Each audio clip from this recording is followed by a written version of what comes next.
കേരളത്തിൽ ഏറ്റവും ശ്രദ്ധേയമായ മത്സരങ്ങൾ നടക്കുന്ന മണ്ഡലങ്ങളിൽ ഒന്നാണ് പാല.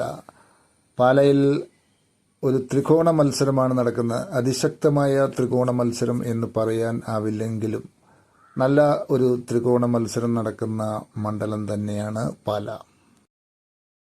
2019 ബൈ ഇലക്ഷനിലും 2021 പൊതു തിരഞ്ഞെടുപ്പിലും ജോസ് കെ മാണിയുടെ പാർട്ടിയും ഒരു പൊതു ശത്രു എന്ന നിലയിൽ ട്രീറ്റ് ചെയ്യപ്പെട്ടിട്ടുണ്ട് എന്നുള്ളത് വസ്തുതകൾ പരിശോധിക്കുമ്പോൾ മനസ്സിലാകാവുന്ന ഒരു കാര്യമാണ്.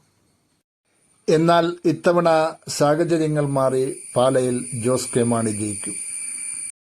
പാലയിൽ ജോസ് കെ മാണി ജയിക്കുന്നതിൻ്റെ പ്രധാന ഘടകം NDAയുടെ BJP സ്ഥാനാർത്ഥി ഷോൺ ജോർജാണ്. ഷോൺ ജോർജ് പിടിക്കുന്ന വോട്ടുകൾ അത് എല്ലാ തരത്തിലും ജോസ് കെ മാണിക്ക് അനുകൂലമാകുകയാണ്. രണ്ടാമതായി ചിന്തിക്കുമ്പോൾ LDF ഇത്തവണ വളരെ ആത്മാർത്ഥമായി ജോസ് കെ മാണിക്ക് വേണ്ടി വർക്ക് ചെയ്തു. പ്രത്യേകിച്ച് LDFിലെ വലിയേട്ടൻ കക്ഷിയായ CPIM. എന്നാൽ 2019 ബൈ ഇലക്ഷനിൽ LDF CPIM അതിശക്തമായ തന്ത്രത്തിലൂടെ ജോസ് കെ മാണിയുടെ സ്ഥാനാർത്ഥിയെ നിഷ്പ്രഭനാക്കിയിരുന്നു. അതിന് UDFിൽ നിന്നും ഒളിഞ്ഞും തെളിഞ്ഞും വലിയ സഹകരണങ്ങൾ ലഭിച്ചിരുന്നു. ജോസ് കെ മാണിയെയും അദ്ദേഹത്തിൻ്റെ പാർട്ടിയെയും ഇല്ലെന്നാക്കുവാൻ UDFും കോൺഗ്രസിലെ ഒരു വിഭാഗം നേതാക്കളും ആഗ്രഹിച്ചിരുന്നു. 2021 രാഷ്ട്രീയ സാഹചര്യങ്ങൾ മാറിമറിഞ്ഞു. ജോസ് കെ മാണിയും പാർട്ടിയും LDFിലെത്തി. 2021 LDFിലെത്തിയ ജോസ് കെ മാണിയെയും പാർട്ടിയെയും ഉൾക്കൊള്ളുവാൻ LDFിലെ ഒരു വിഭാഗം ആൾക്കാർ തയ്യാറായിരുന്നില്ല. പ്രത്യേകിച്ച് CPIയുടെ നേതാവ് കാനം രാജേന്ദ്രൻ അന്ന് ഒളിഞ്ഞും തെളിഞ്ഞും നിരന്തരം കേരള കോൺഗ്രസ് എമ്മിനെ ആക്രമിക്കുന്ന ഒരു പതിവുണ്ടായിരുന്നു. 2021 തെരഞ്ഞെടുപ്പിൽ ജോസ് കെ മാണി പാലയിൽ തോൽക്കുവാനുള്ള പ്രധാന കാരണം BJP വോട്ടുകൾ ഗണ്യമായ തോതിൽ UDFിൽ എത്തിയതാണ്. അന്നത്തെ വിജയത്തിന് ശേഷം മാണി സി കാപ്പൻ ഇത് തുറന്ന് സമ്മതിച്ചിട്ടുണ്ട്. ഒരു ചാനൽ ചർച്ചയിൽ തനിക്ക് BJP വോട്ടുകൾ ലഭ്യമാക്കുവാൻ വേണ്ടി കഠിന പ്രയത്നം നടത്തിയത് തിരുവഞ്ചൂർ രാധാകൃഷ്ണൻ ആയിരുന്നു എന്നും രമേശ് ചെന്നിത്തലയും ഈവൻ ഉമ്മൻചാണ്ടിയും ഉൾപ്പെട്ട കോൺഗ്രസ് നേതാക്കൾ ഇതിനുവേണ്ടി കഠിനാധ്വാനം ചെയ്തിരുന്നുവെന്നും കാപ്പൻ തുറന്ന് സമ്മതിച്ചിട്ടുണ്ട്.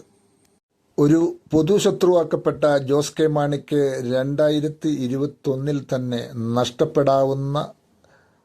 ജോസ് കെ മാണിക്കും പാർട്ടിക്കും നഷ്ടപ്പെടാവുന്ന മാക്സിമം വോട്ടുകൾ 2021 തന്നെ നഷ്ടപ്പെട്ടിട്ടുണ്ട്. 2026 എന്നത് തിരിച്ചുപിടിക്കലിൻ്റെ കാലമാണ്. ഇത്തവണ ഗണ്യമായ തോതിലുള്ള ഒരു തിരിച്ചുപിടിക്കൽ ഉണ്ടാകുന്നില്ല. എന്നാൽ നഷ്ടപ്പെട്ടതിൻ്റെ ബഹുഭൂരിപക്ഷവും BJP സ്ഥാനാർത്ഥി ഷോൺ ജോർജ് കൊണ്ടുപോകും എന്നുള്ളതാണ് ജോസ് കെ മാണിക്ക് അനുകൂലമാകുന്നത്. 2021 PC ജോർജിൻ്റെയും ഷോൺ ജോർജിൻ്റെയും പാർട്ടിയായിരുന്ന ജനപക്ഷത്തിൻ്റെ വോട്ടും മാണി സി കാപ്പനായിരുന്നു ലഭിച്ചിരുന്നത്. ഇത്തവണ ആ വോട്ടുകൾ ഷോൺ ജോർജ് തന്നെ കൊണ്ടുപോകും. ഇത്തവണ ബഹുഭൂരിപക്ഷം വരുന്ന ചാനലുകാർക്ക് തെറ്റിപ്പോകുന്ന ജോസ് കെ മാണിയുടെ വിജയത്തെക്കുറിച്ച് നടത്തുന്ന വിലയിരുത്തലുകളിൽ, അവരുടെ കണക്കുകൂട്ടലുകളിൽ തെറ്റിപ്പോകുന്ന ഒരു ഏറ്റവും പ്രധാന ഘടകം ചാനലുകാരുടെ ഈഴവ വോട്ടിന്മേലുള്ള വിലയിരുത്തലാണ്. കേരളത്തിൽ പൊതുവെ ഈഴവ വോട്ടുകൾ LDFന് അനുകൂലമാണ് എന്നാണ് കണക്കാക്കപ്പെടുന്നത്. അത് ഏറെക്കുറെ ശരിയുമാണ്. 2026 ഏതാണ്ട് അങ്ങനെ തന്നെയുമാണ്. ഇവിടെയാണ് ചാനലുകാർ തലപുകയ്ക്കുന്നത്. സ്വാഭാവികമായും LDFന് കിട്ടേണ്ട വോട്ട് ജോസ് കെ മാണിക്ക് കിട്ടുന്നുണ്ടോ? ഇവിടെയാണ് അവരുടെ ചിന്തകൾ പോകുന്നത്. LDFന് അനുകൂലമായി വരേണ്ട വോട്ടുകൾ ജോസ് കെ മാണിക്ക് കിട്ടാതെ വരുമ്പോൾ ജോസ് കെ മാണി തൂക്കില്ലേ എന്നാണ് ചോദ്യം. ഇവിടെ തൂക്കില്ല എന്നുള്ളതാണ് ഉത്തരം. ഈ വോട്ടുകൾ നഷ്ടപ്പെടുന്നതുകൊണ്ട് ജോസ് കെ മാണിക്ക് ഒന്നും സംഭവിക്കുന്നില്ല. ഈ വോട്ടുകൾ ഷോൺ ജോർജിനാണ് ലഭിക്കുന്നത്. മുമ്പ് ഇത് കാപ്പനായിരുന്നു. ആയതിനാൽ ഇവിടെ പാലായിൽ ചാനലുകാരുടെ വിലയിരുത്തലുകൾ തെറ്റിപ്പോകുന്നു. മാണി സാറിന് ശേഷം ഒരു കേരള കോൺഗ്രസ് സ്ഥാനാർത്ഥിയും ഈഴവ വോട്ട് ബാങ്കിൽ കണ്ണുവെക്കേണ്ടതില്ല എന്നുള്ളതാണ് ഇപ്പോൾ പാലാ നിയോജക മണ്ഡലത്തിലുള്ള സാഹചര്യം. അതായത് പറഞ്ഞു വരുന്നത് 2021 തന്നെ മാക്സിമം ഗണ്യമായ തോതിലുള്ള ഈഴവ വോട്ടുകൾ മാണി സി കാപ്പന് ലഭിച്ചിരുന്നു.